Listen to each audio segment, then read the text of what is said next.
some sort of sleeve design where it could block just your elbow bit right here. Like a Kevlar arm warmer, basically. Yeah, exactly. I just need a scratch prevention. So, yeah, that'll be our invention. Yeah, I like that. Yeah. Another exciting start to a podcast talking about elbow scratches. Well, not elbow scratches, but BlackBerry entanglement. Yeah. Yes, exactly. It's BlackBerry season. It's a dangerous time of year. It is. It really is. If you're just tuning in, you're listening to the Pinkbike podcast. And I'm Mike Kasmer, joined by Stephane Pelletier, who is in an undisclosed location, but somewhere in Canada, as you can tell by the beautiful flag flying behind him. Hello, everyone. On a nice lake. And we got Dario here, also not in Canada, but close enough. Not quite, but close enough. Yeah. We were talking about blackberries because it's the season where trails are overgrown and there's lots of stuff that wants to get you. It's so nice out, but also you get those trails where the blackberries hang down, at least where we are here. They hang down and then they grab into your skin and then you're just pulling blackberry bushes behind you, it feels like. You have like a 10-foot section dangling behind you. Yeah. They also get like kind of head height sometimes. That's scary. Yeah. The neck, you get the whole like... The garrote, yeah. Yeah. Not good. The blackberries I don't love. There's also those like little, I don't know what they are. There's a different berry bush that they leave their thorns inside you. Those I really do not like. Yeah. The nettles I don't mind. I actually kind of like getting nettled. It's like a tingly, exhilarating feeling. Yeah. And luckily we don't have poison oak. We don't have poison oak or ivy here, which is so good. I hope it stays like that forever, but I'm not convinced it will. But so far we're far enough north. We don't have it. There's a lot of that around where I am right now, and you got to watch out for it. It sucks. Poison ivy? So yeah. Really? Oh, damn. Okay. Yeah. The worst. Not like, I mean, there's definitely patches, and I can't really decipher it because I'm not used to seeing it, but my partner and other people will be like, don't go over there. That's a bad spot. You're just laying there, just doing poison ivy angels. Got the beta at least, so. Yeah. That's good. Yeah. Right. Well, we should dig in some actual bike talk instead of plant talk. We could have a horticultural show, I guess, but this one will start with some bike talk. That's what we record on Tuesdays. Yeah. Yeah. That's a special edition. We'll get our other channel. Yeah. But it was another exciting weekend of racing. There's been so much good racing this year. Holy shit. Yeah.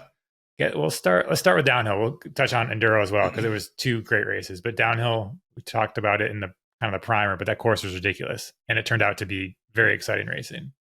Yeah, it was beautifully built to start with and then just chopped up so quickly into such a gnarly looking track. It looked like it would be really fun to ride slow, or like at a normal speed. But the speeds they were carrying through some of the sections were insane. So crazy. Yeah. And if it looks steep on camera, it's crazy steep in real life. Some of those shots they had from the front, you could tell it was steep. But and then almost some of the still pictures helped convey the steepness a little bit better. There's a couple of really good ones that the crew got in the finals photo epic, but you can just tell it's one of Camille Belange descending, and it almost looks vertical, and they're in that for a long time. There were a few sections that were like if you were approaching them on a bike ride, you would kind of like creep brake into to try to like manage speed, and they're just like hooking out of a corner, gapping into it, and just carrying as much speed as possible into these bomb hold catches. It was a really cool showcase of like how impressive they are. I think that was the takeaway.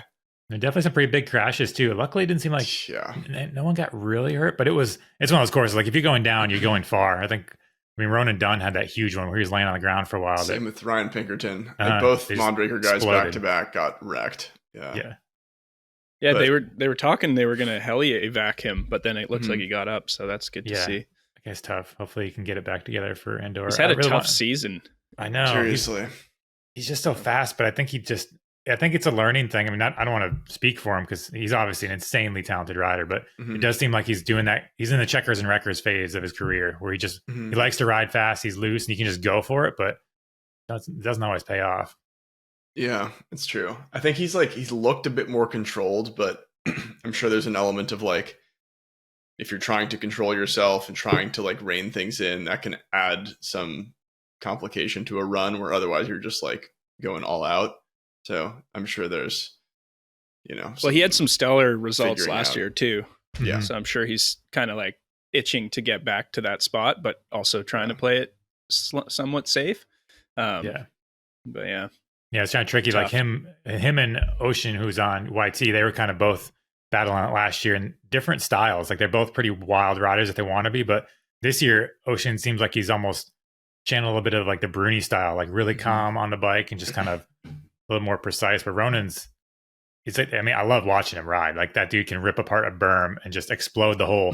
He's just exploding the whole mountainside as he's going down, which is, I love watching it. But yeah, we saw the crashes. He's got to just find that balance. The like peak of that style was Till Allren's run, the junior who won. Like he was doing some insane shit. Like a lot of it was controlled and like, you know, quality riding, but then occasionally he would just like overclock a little bit and just blow up a corner or like roost into something. It was so sick. Like it looked fun, you know. I think that was the takeaway from like a few of the people who did really well. Like their riding looked like it was just fun. Yeah. And I think Till's time would have been 4th place, if I'm not mistaken. 4th place for elite men. Yeah. Which is, I mean, again, the times are so close. And even for the women, you can't really compare it as much because unfortunately the junior women, they didn't let them hit that bigger road gap. So they had to do like a really strange beeline that added some time. But even then, even without that, they're still in the mix. Like it's going to be the up and coming crop. We keep saying it, but it's proven true every weekend. They're just so fast. Yeah, for sure. In the junior women too, the junior, like Aletha is ripping. Yep. Yeah, it's sick. And shout out to Tilly Melton, our local. Yeah. She got 3rd, which is sick. Yeah, podium result for someone that we've seen grow up from just a fast Grom to still kind of a Grom, but getting just faster and faster. World Cup Grom. Yeah, it's awesome. Yeah, it's pretty sick. I don't feel like there were too many like tech things that stood out here. I think like everyone was kind of running like the ultra normal setup by and large. I did see Reese Wilson crashed, unfortunately, and it was the same kind of crash that it was that front wheel washout, which I think he feel like he did that in an earlier race. I mean, he's been experimenting with setup and he's got his like super short stem and kind of higher front end. And I don't know. I think he might have also had a flat, so that could have been it too. But that was it's hard to say whether he got the flat because of that or he had the flat that caused it. But it just either way, there was some funkiness for sure. Yeah, and he was looking good. I feel like he's just still trying to figure out the setup, and that was a weird little section where it's tricky to find that balance of where your front end is and versus your stem length, and all that stuff plays a role. And then when the kind of the track pitch changes, it's hard to separate too because he's like so keen to take every inside line. Yeah, it's like he's on a new course. Maybe he's going to wash out because of that. Yeah, I think there's an argument to be made there. That's what happens with Dakota too. Typically, I feel like Dakota and Reese are the ones that they're on track but off track. Basically, they're riding every opposite line of everyone else, and I think that can definitely lead to some. It's true, but then you watch like the Kiwi junior Tyler Waite did the same thing and like made it work, almost won the race, but he was taking some like ridiculously inside lines that maybe excessively so, but I don't know, pretty cool. Yeah, and like Jackson for tech stuff, Jackson finished with a broken rim and a flat tire or flat-ish. It was going flat. Just. It was so cool. That was such a cool run. They were like a lot of the top runs were amazing to watch, but there was definitely like a couple little gaps he pulled for that were, I mean, Cathro did a good job of highlighting some of it, but like just impressive stuff. Like, it's just the way that he's on another level. You know, he's pulling for him. Yeah. It's sick to watch a race run that looks kind of like an edit, you know, like, exactly. Like there's like features and like not tricks, but just like style to be seen. Yeah, little scrubs and things. Cool. Yeah, I like it. And sorry, I was just gonna say that was he tied Aaron Gwynn for 4 consecutive wins. So he could break the record next race. Yeah, it's crazy. Yeah, which we'll see. I think Andorra is going to be like a hard one relative to like the past few that have been catering a bit more to his strengths. It'll be like a harder battle, but at this point, I the last do not doubt anything. Last 4 were easy. You know? No, not easy. Just like he's so clearly the best at riding like steep, gnarly tracks. I think Andorra is a bit more of a like how fast are you willing to go on like sketchy off camber dry stuff. So I think he's pretty willing to go fast. Like, he's got that floaty thing. Like, I don't know. He's just doing it. I'll say on record, I called that he was going to win this last week. I am not going a for the underdog. Sports betting, sports bet Dario. Yeah. Confirming That said, the odds. it still did not help my fantasy team. I got fucked, but Yeah, I didn't do as well. I'm still leading, but you're still leading. Yeah, Cather's catching up though, so I need to work on that. And then we also had Nina Hoffman taking the win. So for Santa Cruz Syndicate, men's and Big women's weekend. elite wins in the on the V10 with the O chain. I want to say the maybe the most impressive result of the week was Amory getting 10th with a 1 week out of surgery collarbone. 8 days after surgery, and he's like, dude, it's okay, it's fixed. I was like, that's not fixed. Like, you see that in MotoGP sometimes, and then apparently it's happened once in Supercross as well. But like, this is it's crazy to see built that. Different, like, yeah. I mean, yeah, he also wasn't riding like a conservative run. Like, he was pulling for gaps that not everyone did. He was like clearly riding aggressively if he got 10th. Yeah, 10th place on a hard track that was hard for, I mean, we saw a lot of big names not even make it to the finals. Like Q2 took out a bunch of people because it's super hard to, you dab or you tip over and you're not getting back on your bike anytime soon. And there was a clip going around Omri saying that his mom like barely wanted to watch, and his dad like went into the mountains to work instead of watching the race because he was so concerned about him. And he was just like, whoa. I did it, Dad. It's okay. His parents weren't supportive of him, which I appreciate because I don't actually know if I support it. Dangerous. I don't. But I mean, he's an adult and it was his decision, but I don't know if it's worth it. But I understand both sides of the coin, but 8 days is so soon. That doesn't make sense in my opinion. Yeah, clearly he has like a grasp on what he's capable of, though. I don't think that he's at the stage in his career where he's just like, fuck it, I'm gonna like go out and try. I think it's like calculated, like, I am good to race. Yeah. He also just wants to win. Like he's like, he's so competitive. I think that he can't take a chill day or like sit one out. If he can physically muster it, he's gonna try. I think. Yeah, that's kind of his MO. Yeah. Wow. I'd be curious if like, I don't know much about that surgery that he got in particular, but like if it impacts strength at all, or if it's just like an incision and a repair and like the musculature is left good. I would assume it's just pain management, really. Yeah, I think it's pain. I mean, but you still get swelling and anything. I mean, 8 days, like you're still going to have some. Yeah, I think out of all the things, it probably is one of the things you can come back quicker. I mean, that's when you do break a bone and then they put a plate in there, you can come back really fast. Like I did my thumb years ago, and it's crazy how fast it, compared to like a normal broken bone to heal, but it's still not. You're bolting your body together, and the bones aren't healed. Like just because there's metal on each side of the bones aren't even close to being healed after 8 days. So it is weakened in that regard, and your body's trying to heal those bones. So yeah, gnarly feet. Hopefully, I mean, I assume he's going to do Enduro, but after that, there's a bit of a break, is like a month or so. So hopefully they can, everyone that gets injured can heal up and come back strong for the finals of the season, because it's a long season. Yeah, we're only halfway through. Yeah, which is pretty cool. It is good. 10 rounds. Yeah.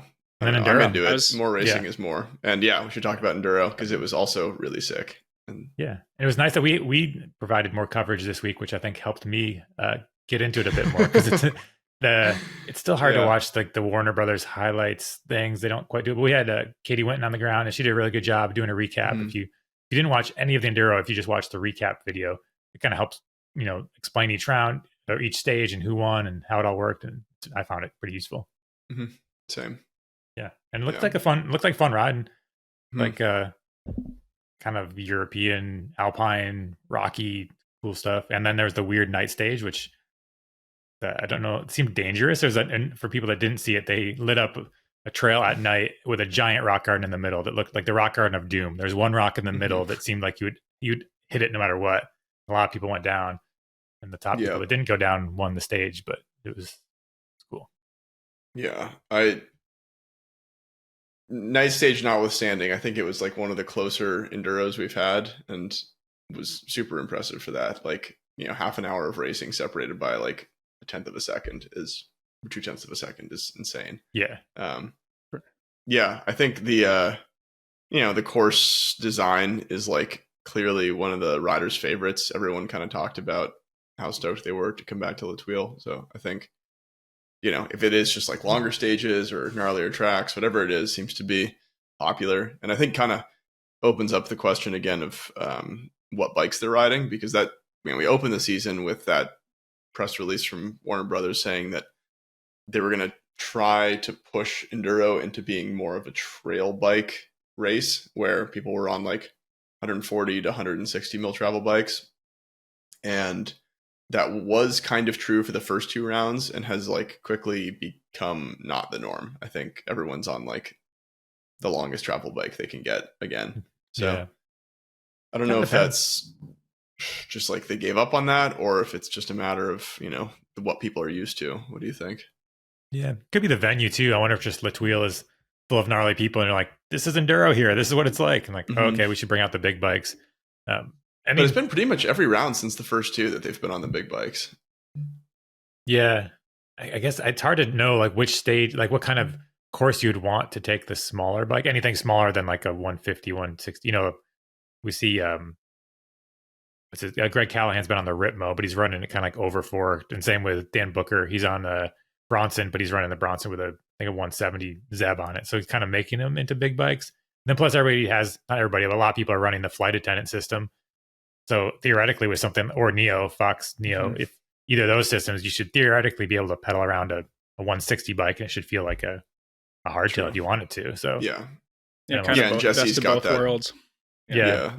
Jesse's on the Canyon with the shapeshifter thing. Like, I would say the only team kind of sticking to the shorter travel thing is the Specialized Gravity team. But then again, like Charlie's been running a 170 Zeb on that bike. So and that's because they don't really have an Enduro bike. I mean, they still have the Enduro, but that the seat angle on that is very slack, and it's not. I know it works. It's still people out there riding the Enduros are still riding them well, but it was never really an Enduro bike, even though the name is there. So it's good on rough, but like maybe not the fastest for like what they're doing. I'm curious. I think like it's an evolving thing and they're moving target, so we'll see how they alter setups. But it's been cool to see that element of it like continue to evolve. I think it keeps the racing exciting. Yeah, and this year seems like kind of a little bit of a mix up in the people that we're seeing up the top, especially for the women. There's some new names or newer names that are been winning this last round. Simona, so bad at saying her last name, Kuchnikova. I think that's how you say it. That's her first win, right? I believe so. Yeah, she beat Ella Connolly. Ella's having a strong season. Yeah, she just wrapped up the overall, right? Maybe. I think. Yeah. I think so. This was the second last round for Enduro, correct? Right? Yeah, there's one more. Okay. Yeah, and Slavomir too. Slavomir is someone that changed his whole suspension setup for this race. We were talking last race was like right around when the podium launched and the inverted fork. We hadn't seen that. Like a lot of the riders weren't running it last round, but then this round, Slavomir had that on and he was running coil suspension with the Fox electronic system. So, I don't know whether that's his decision or someone's like, hey man, you better run this. We spent a lot of money making this fork. You should win on this. I don't know how that went behind the scenes, but it worked for him. It shows that he can win on just about anything. So good for him. It's good and his teammate JT Fisher's been running that podium for the whole season. Or like as long as he's been allowed to, it seems. So I think the Yeti team's definitely maybe the most keen of the Fox teams on it. I do find it interesting that it's not like the universal choice, though. I mean, obviously weight is a factor when you're doing like huge days of racing. So I'm sure that's part of it. Yeah, see how it goes.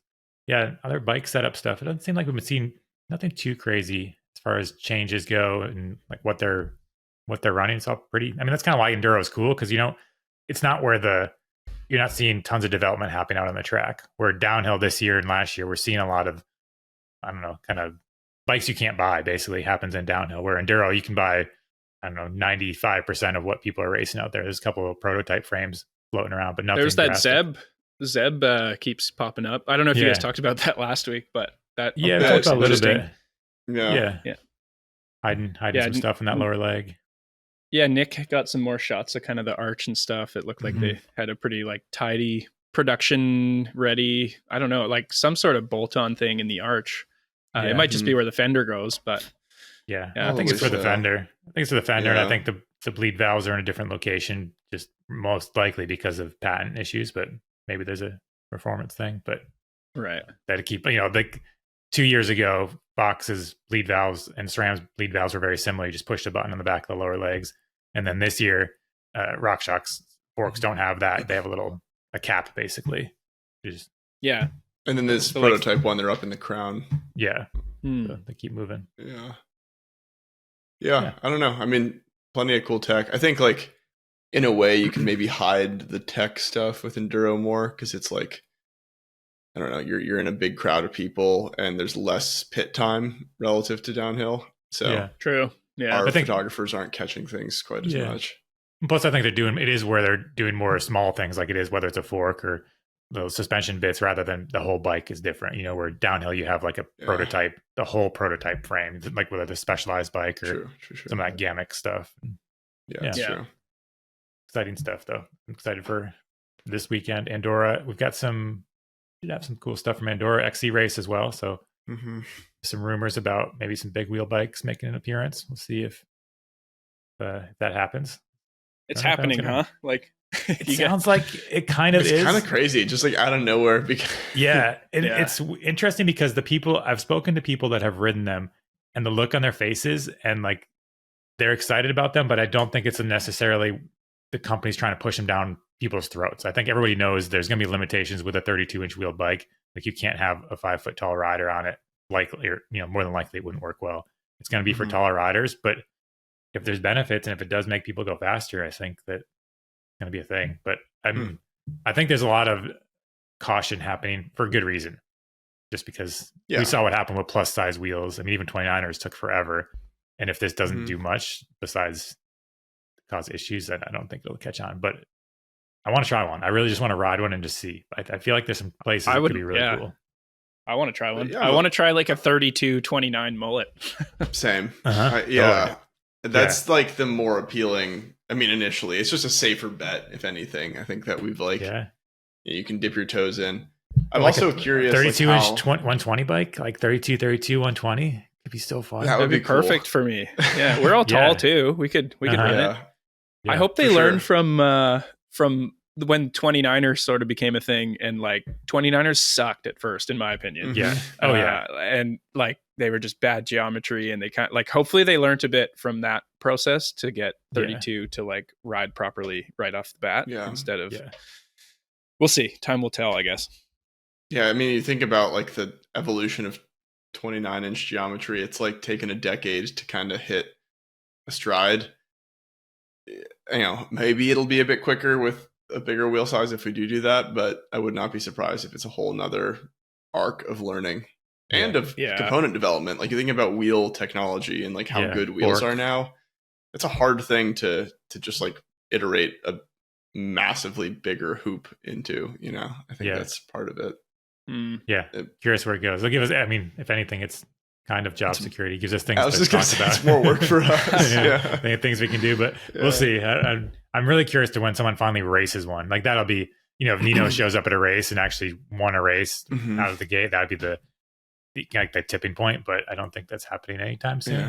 Yeah, we'll see. I have a hard so like 29-inch race bikes showed up on cross country well before downhill, right? Yeah. How do we have do you have an idea in your head of like how many years it was? Because that 29-inch V10 was like early teens, right? 12, 13. Yeah. So I don't know that. I'd have to look back. My brain gets fuzzy when it's those times. I'm curious, like say, how many years. By the end of this year, someone is racing a 32-inch XC bike. Will it be like 2 or 3 years before we see a downhill bike with it? Or is it like next season?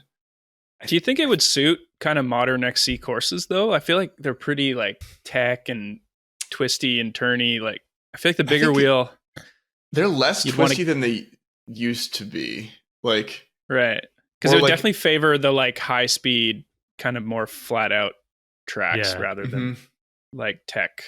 Yeah, twisty. I'm curious what the handling. I just want to see like how that feels. How much different that feels. Yeah, because I guess in theory, like if you got your offset and stuff right, like the front end steering might actually be similar to a 29er. Yeah. Someone please give us a 32-inch bike. Yeah. Yeah, we'll get on something.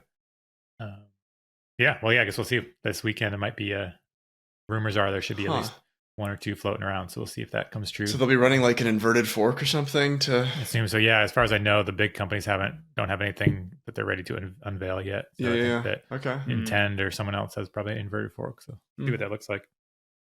Cool. Yeah. Podium, That's maybe exciting. a podium. Yeah, an XC bike. XC podium. It weighs as Like- much as the entire rest of the bike. Yeah. Does it work with the lefty? How much room do you have? I don't know if you hit You could might still probably, not. if you lace it to like the Ocho hub, you could get.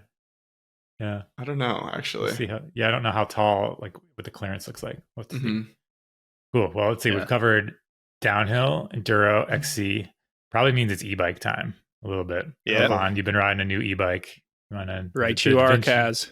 What's the name of it? It's Da Vinci Spartan SX Light. E-Spartan Light. E-Spartan Light. Spartan Light. Yeah. So it's. I mean, if you guys are familiar with the Troy, it kind of got the same sort of treatment as the Troy, with 165 mil rear travel, 170 mil fork. It's got the Bosch SX motor, 60 Newton meters of torque, and a 400 watt hour battery.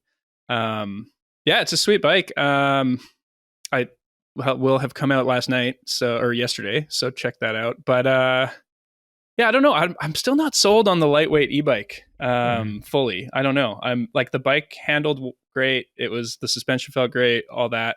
But like, it's not that much lighter. I guess this one in particular, it's like a made in Canada alloy frame. And it's not that much lighter than some of the full power bikes. It's 47.5 pounds. And that Norco I was testing was 49 pounds. So, okay. Yeah. Yeah, but I mean, I think the bike can definitely handle more abuse, but yeah, what do you guys like? Have you guys had much experience with the lightweight? I have, and it kind of depends. Like historically, I've been pretty skeptical of them, especially when you're talking about ones like you're experiencing where it weighs almost the same as a full power, and then it just makes you confused of why you wouldn't have, like, why wouldn't you just run a full power and have everything? But then when you get ones that are in that kind of 44, 45 pound realm, which tend to be a lot more expensive because you use carbon frames, then I feel like they can be pretty sweet. Like that Yeti, the Yeti MTE that uses the TQ HPR 60. It's a lot of letters and numbers. But that TQ motor has been super impressive. And that bike, I was in the same boat. Like, it showed up, I was like, all right, I'll ride this a bit and be kind of like, it'll be whatever, just another SL bike. But that MTE it's so impressive because it feels closer to like a regular bike. But then you can go on longer rides. Not that I can't. I mean, I need to preface this. Like, it just makes it so that your couple hour rides can just get a lot more vert in. But you don't feel like you still feel like you're working a little bit, but not super hard. Like, it's still way easier than regular mountain biking. Yeah. But I definitely noticed the pedaling on the Da Vinci, like, felt way more sort of like a really beefed up version of yourself. Like, you don't have it's just an augmented kinda experience instead of like a full on motorbike. Yeah. With the it's SX like you have motor, a little Lance inside you pedaling for you. With the SX motor, you need to do a little bit different cadence, right? Doesn't that one, it requires like kind of like a little bit faster pedaling speed than to get that like sweet spot? Did you notice that? It does kick in a bit more I find all e-bikes are kind of like that. I don't know. Yeah. But I agree. I don't find like it felt more natural to ride than like the other e-bikes I've been riding, and it doesn't have that like kind of jolt when you crank on the pedals. But yeah, I mean, with the 400 watt hour battery, I feel like I was getting about 500 to 600 meters of climbing on a battery, which isn't like tons. Like, that's not enough. Like, that's like, it's like one lap. Wait, really? Yeah. Well, I never fully drained it, but but if it's like less than 2,000 feet on a battery, that's not enough. Because I mean, you're what, like 190 pounds, 200 pounds? 230, but yeah. 230. I don't know. I mean, that's the thing though. People, like, for sure. It makes a difference, and that's where people, I don't know if they forget, but it's hard to say the range of a bike or how long the battery will last. Because I'm 160 pounds, so like my experience will be different. But even I'm still the same way though. You still notice how fast the battery goes down, and that's one of the reasons I like the Yeti, because they put a 580 watt hour battery on. You can get it with a 290, but like Jessie May rode it with a 290 and was not. I think she could almost get like 1,000 vertical meters, like 3,000 feet, but still not quite enough for like e-bike land. I don't know. So yeah, I'm glad like TQ also, she's has like 120 pounds. She weighs almost nothing. So yeah, but I'm glad like the TQ has that the Yeti has a 580 watt hour battery, which makes it more feasible. But yeah, 400 battery, I just feel like you run out of it, and then I don't understand who it's for either. Like, it's fun for that time, and then you're like, wait, no, I can't ride anymore. I think, like, yeah. I mean, if you only are going for like sub 2 hour rides or maybe sub hour and a half, then sure, it's fine. But yeah, I feel like you're a bit limited with the light power and the smaller battery. Yeah. And if you put a 600 watt hour battery on that, then it would weigh pretty much the same as the full power e-bike, Yeah. and then you might as well suck up the, what is it, like a half pound or something difference between the motors, and then Yeah, I will And you're say, I mean, it's like a slacker, burlier build and everything. Like the bike definitely felt like it could handle quite a bit of abuse. It's got 436 mil chainstays, rear center. Really? Stubby. What's Wait, the but it reach on grows that? like crazy, right? No, this is- 480. No, they're not high. It's not a high Oh. pivot. It's like their split pivot normal. Yeah. Really? Yeah. that's And stubby. but like, isn't that crazy? I mean, Yeah. it was actually really fun to ride. I will say, Yeah. like, it was cool. Yeah. You're like, I don't know, you could just kind of steer from the back wheel and put it wherever you Mhm. want, and it kind of made me want to hit stupid lines and get weird, which is Yeah. I liked. But Yeah. I mean, I don't think I've ridden a chainstay that short in a long time. Yeah, I mean, you've been on the Forbidden program, like full Yeah. opposite. Yeah. Yeah. Did it catch So- you out anywhere, or was it fine? No. I mean, I feel like I feel like I got used to it pretty quickly, and Mm-hmm. you know, the Norco I've been riding a lot, it was a bit shorter as well, but that one grew. Mhm. But yeah, no, it was like, you can tell, but it's not like I can't Yeah. ride this now, you know. No, yeah. It's- And I you think just the- kind of Yeah, the weight probably helps too. I think just having like the Yeah, overall true. system weight does help feel like. But yeah, 436 is short, especially for an e-bike, where a lot of times e-bikes are almost some of the first mountain bikes that end up with longer chainstays just because they had to, Mhm. because it couldn't fit the motor like packaging Mhm. all, and then like, oh, this is just an e-bike, it gets longer chainstays, and Mm-hmm. turns out that Well, works then you- well. But Yeah. yeah. I mean, that Levo 4 is short as well. It's like 435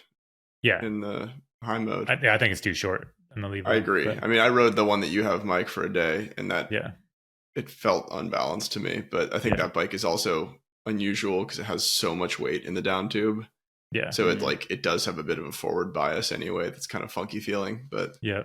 I've gotten more Yeah. used to it. I rode some really steep stuff the last couple of days, and like I'm more used to it now, but still not. I hop on something else, I'm like, oh, this is better balanced than this one. So yeah, they're still figuring things out, but for sure. yeah, Yeah. I'm curious Yeah, where I it don't know. goes. Yeah, like I don't know where the lightweight e-bike thing will go. I'm wondering, like, with, you know, DJI, and then we saw, what was that other motor that they covered at Eurobike, that new, Like the Molly, like MAHLE. Yeah. Or there's I another. think There's a so. couple. There's a few floating around that are. That Like- are or super Maxon? powered. Maxon Yeah, or something? Maxon was the other Mhm. one. Uh-huh. But yeah, those are getting like smaller and more powerful. So I don't know, maybe the Bosch SX system is just, maybe it's just because it's the time it's been released. There's kind of like more options out there that make it Yeah, seem less like making sense in my brain. But Can you? yeah. Does SX and the CX share the same mounting pattern? Could you swap them out? I believe so, because the transition Or is the- regulator comes with both. Like you can get the Right. regulator SX or CX. It's the I same. thought maybe that the SX was like narrower or something, but I'd be curious because like there are some SX bikes that seem good except that they have that motor, and I'd be curious like if you could just aftermarket swap the better, objectively better motor in. Yeah, it was I don't know. also, I think a lot, you guys have touched on this before, but the SX was quite a bit It's louder. Louder. Yeah. Yeah. Both like a clunky. kind of noise clunk, and also the like whir. And it had okay. like a high pitched whir when you're going. Yeah. But I don't know. I don't want to I- like. I had fun riding it, but I'm not. I'm just like a bit confused or perplexed by the lightweight e-bike Yeah. at the moment. Yeah. I mean, to wrap out e-bike corner, I'll say like I think my favorite e-bike that I've had long term to date is still that Slash Plus. And that's the older TQ, the HPR 50. That bike was just sick. Like you could get huge days on it. It felt like close enough to the regular experience that I enjoyed pedaling it up like normal trails. It wasn't just like blast up fire roads and do laps. Yeah. And the like descending experience was phenomenal. So Yeah. I think Yeah. that bike still holds a pretty special spot. Yeah, I think there's something. The TQ motor, they're up to something good there. It's worth Yeah. give that a try. But I did I just don't look a quick skim of the internet. Looks like you can't swap the SX for, okay. or you can't upgrade a SX to a CX. I think the motor mount is a little bit different. So, yeah, Makes which would be sense. nice if they I that's feel one of those things. If they could make it similar, know. that'd be cool. Make but- like whatever voltage conversion there has to Yeah. be, make it work, and then have the bolt pattern be the Mounts same. the That would be cool. I feel like if this bike had the CX and an 800 watt hour battery, even if it was like a few pounds heavier. I don't know what the weight difference would actually be for. Do you guys know how much heavier? Probably about that. I bet you'd get like, I mean, I think it's only like a half a pound or something, 3/4 of a pound for the motor, and then battery wise, you'd be looking at probably 5 pounds more. I'd say that. Yeah. So if it was 52 pounds for an alloy big, like heavy duty bike that I could shred for sure. Like I think that would be. I would really like that. Like I had fun riding it, but I was just like wanting a bit more from the battery and anyways. Yeah. We'll see. Yeah. All right. E-bike corner is done. Regular bikes are still good. We always have to say that. I guess I looked at my stats the other day, like just, I keep track of rides, and I'm still at the 70-30 split for 70% regular bikes and 30% for the year. So I think I'm doing pretty good. Like that one seems really to me, it seems like a nice balance. Yeah, I don't think desert rides remain my main e-bike usage. Or I went backpacking this weekend and got home and my legs didn't work, and so I took the e-bike out, and that was pretty nice. Oh yeah, but that's good. I'm gonna use mine for some recovery tool. Yeah. Are you what? Sorry, I was just gonna say, what's your favorite?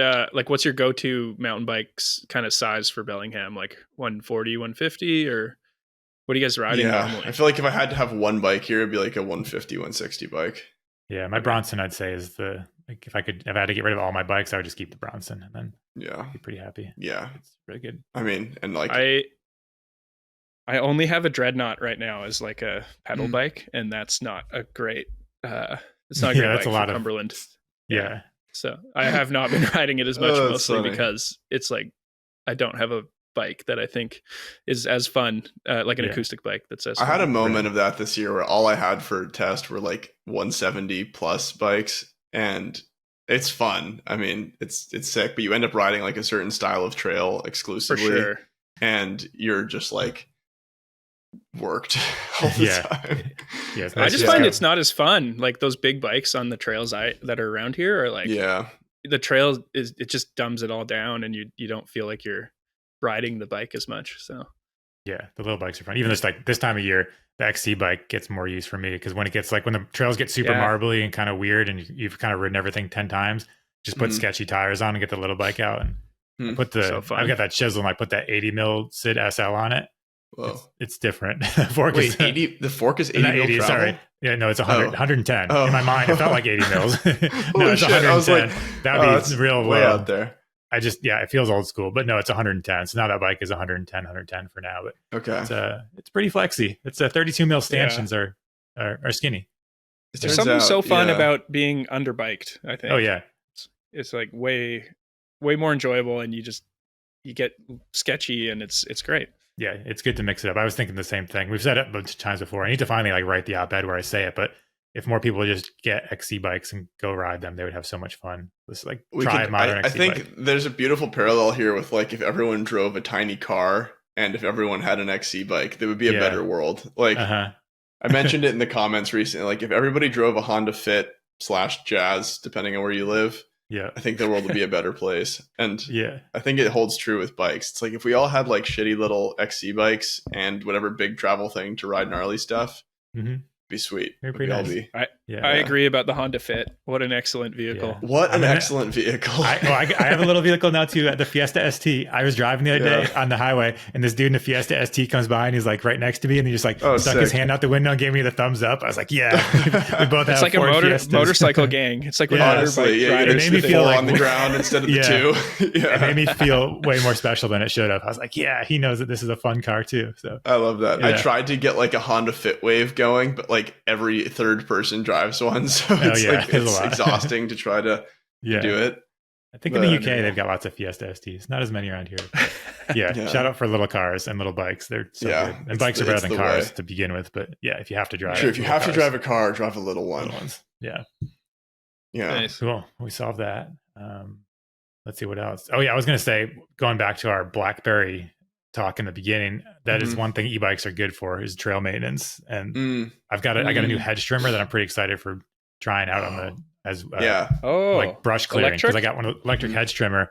I already have an electric chainsaw that I use for trail work, and so this uses the same battery system, so I can take the electric hedge trimmer on the electric bike and go clear out some trails. Because you got the Ego one. Yeah, it's just got like one of those reciprocating blades. It goes like, Yeah. but it clears pretty well, and I think it's gonna be good and more packable than like the full-on brush trimmer. So it's that yeah, time I of have a buddy year who's where got like one of those Milwaukee reciprocating ones, and I'd used it last season. It was so easy. Yeah, I'm gonna go clear some stuff today. I just got a what is it? The brush cutter with like a blade, like a weed eater, but with a blade. Those are scary. Oh, yeah. Yeah, it's super scary. I haven't really tried it yet, but I think what you're talking about, Mike, would be better for the kind of trail maintenance you need this time of year, where you just need to clear like little ferns and just trying to like walk down and like clear a swath and like the jumps. It's more of a like it's a tunnel. You're not like cutting the bases of things. You're trying to like carve out the space that you move through. Like yeah. It's so scary riding this time of year when it's like you can't see fully blind. Like jumps. Like I don't hit jumps when I can't see the landing like as well as I should, And even yesterday we were riding a trail where the ferns had grown up in the middle of the gaps and you couldn't see. And I wasn't hitting them. I had a buddy that was hitting some of them. I was like, I'm not going to hit those because I know, I've hit them before. I know where the landing is, but when I can't see it, I'm just like, it's not worth it. So And Mike, I rode that trail like, I don't know, 10 days ago, and there was like, you could just barely see the backs of the jumps. And I was like, okay, this is maybe the last time this summer this will be doable. But they're gone. So time to get the machete out there and chop stuff. But it's funny. Yeah. It's always hard. I don't mind chopping blackberries. Yeah, there we go. I got it. Yeah. I feel bad chopping ferns. They're so beautiful and they feel like peaceful plants, but the blackberries, it's like a little bit of a war because they hurt me. Blackberries are invasive. I don't mind hurting them. No. Yeah, I try to be nice to the so ferns, tasty though. Yeah. But now thimbleberries are coming, so it's berry season. Yeah. Yeah, people are gonna.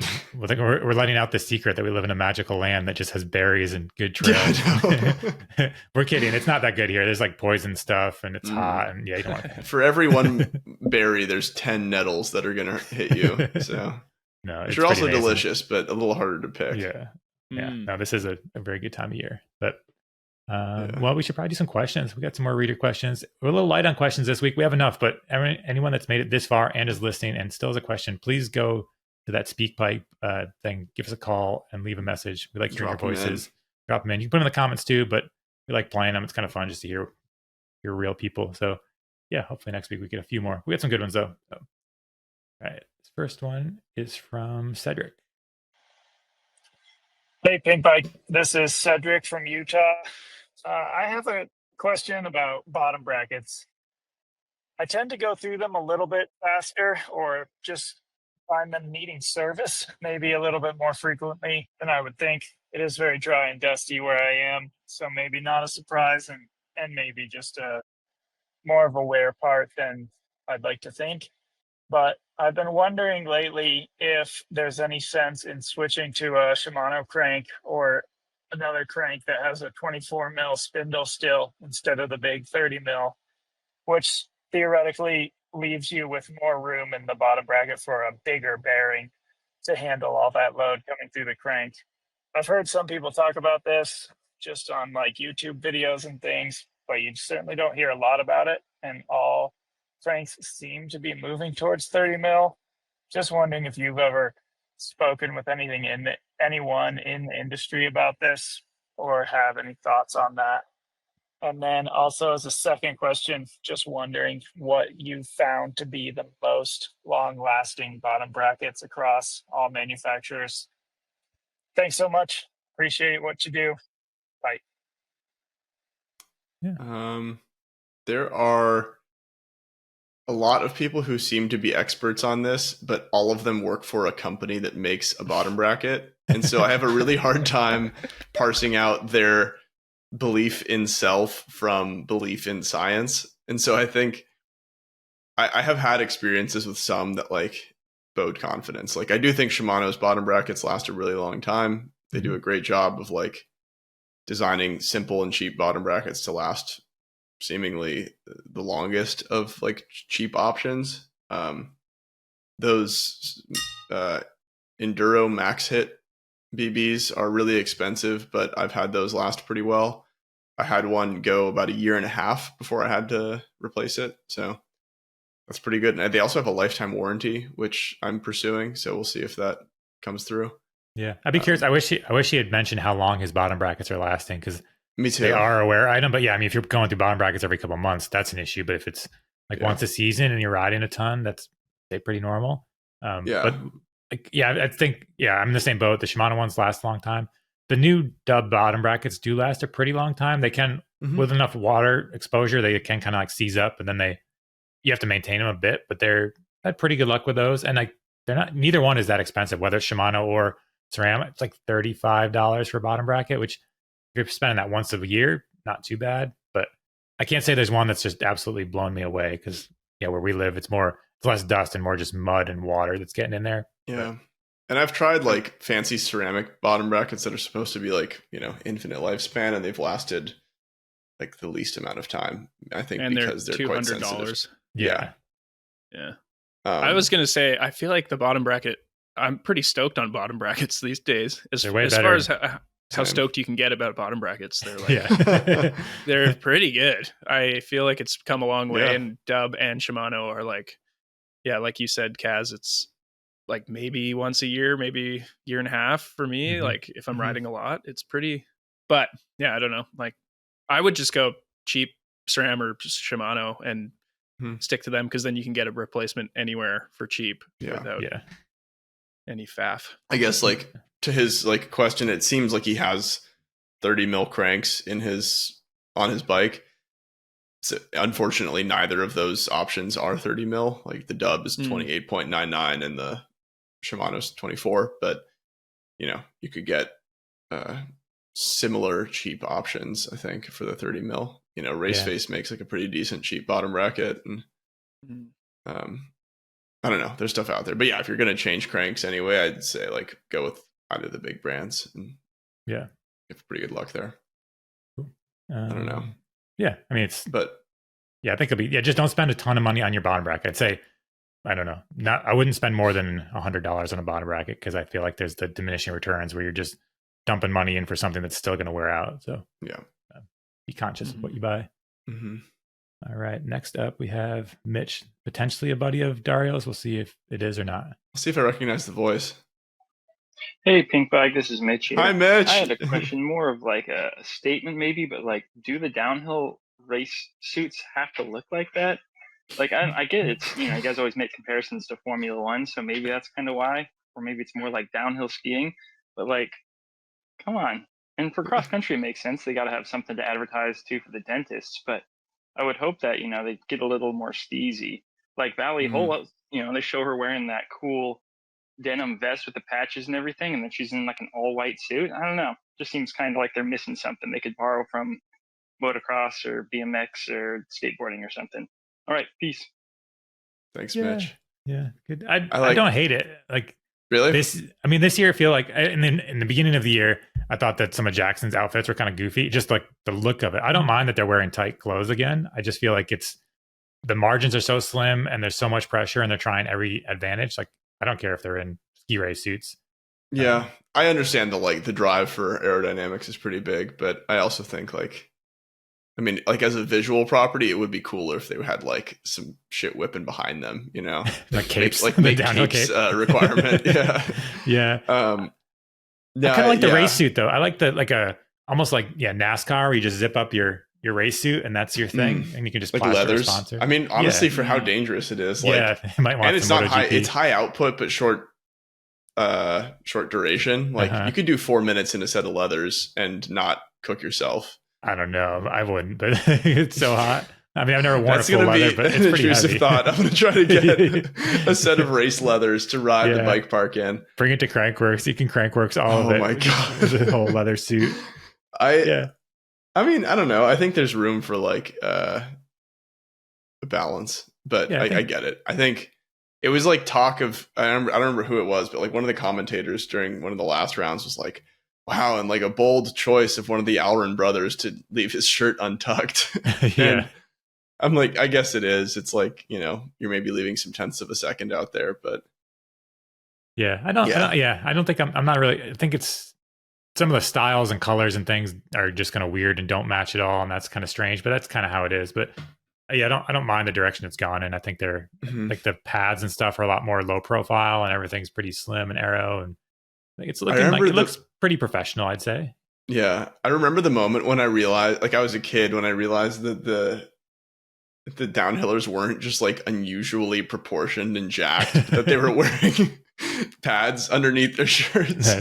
But I remember there being like a moment where I just thought that they all had like physiques that were impossible for other people to achieve, and then realized that they had giant pieces of plastic attached to their body underneath their shirt. But they're like hockey players. Yeah, exactly. Yeah, just giant squares walking around the city streets. Yeah, we'll see where it goes. But yeah, I don't think I mind it. I mean, it's at least I think as long as we keep visors. I think if we go full bullet and full arrow, then it just looks too weird. That'd be the one pure style point that I think I'm glad that they keep visors on, because but helmets just look really silly without them for some reason. I don't know why. My one hill to die on is I want there to be more shorts. I think downhill and enduro, more shorts. baggy shorts. Bring back I don't 2000. care. Just shorts. Yeah. Show me some calf, you know? But you're the guy that just got shit on for you had pants on in an XC bike. I know, but it was fucking cold. I know. What do you want from me? I'm not gonna call you out for that. I think people were getting on my shit about wearing pants on an XC bike, and I'm like, I can pedal just as hard in pants as I can. At least you had no shorts. visor. I had no XC's visor. Fashion. This could be another thing. We won't go too deep into this, but XC fashion drives me insane, because there is this like very aggressive contingent of people that don't think you can actually ride an XC bike if you're not clad head to toe in spandex, which is not the case. Like, and if you have a peak on your helmet, that you're not riding XC. Suddenly. No, exactly. Like Dario and I and Matt and whoever is reviewing the XC bike, we know how to ride XC bikes. We've done XC racing. We know how it works, but we don't always wear spandex. I don't wear a chamois ever, so doesn't work. Like, I could wear my boxer briefs alone outside, and you don't want to see that. So unless you do, that's a special channel. But the idea that it's a whole weird fashion thing. It's like, I just don't like it. So. And you see it too. Like, you go out on trail and you see people like performatively wearing spandex. Yeah. And whatever, like for some, it's just a comfort thing. It's like the stuff you own, and that's fine. But I do think there's an element of like looking the part that is kind of weird to me. Yeah, like wear whatever you want. And I don't have anything against wearing spandex if that's what's comfy for you. And it does make sense if you're doing lots of really long marathon races. Like, it's a very convenient outfit. It's more aero, all that stuff. But when you just start judging people as like how they're able to review a bike based on their clothing choice, it just drives me nuts. But I have a full sleeve speed suit that I got out of the dumpster at like the bike shop I was working at. It's not used, but it was just like sun bleached from the from being in the window for too long, and I had it as just a costume. But maybe if I can remember, I'll wear that in my next XC bike review, because it's like it's full to the wrist. Nice. Speed suit, so it's like very very aero, and I have to have someone zip me up in it. Perfect. Yeah, we'll each get our own Pinkbike speed suit, and that'll be great. Yeah. Cool. Let's see what else we have. I think we got one more question. This one comes from Josh. He's over in the UK. Here's Josh.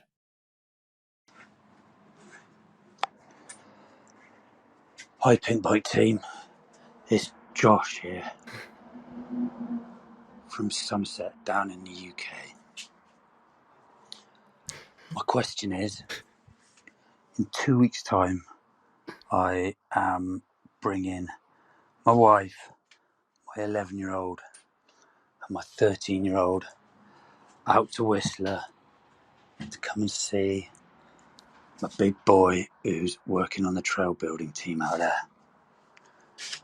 We are so excited.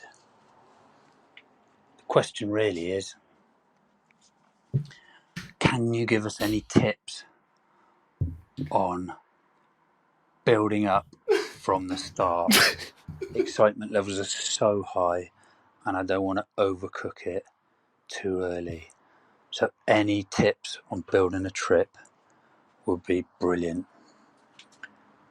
The reason for the slightly rough voice is that I just landed back from Glastonbury,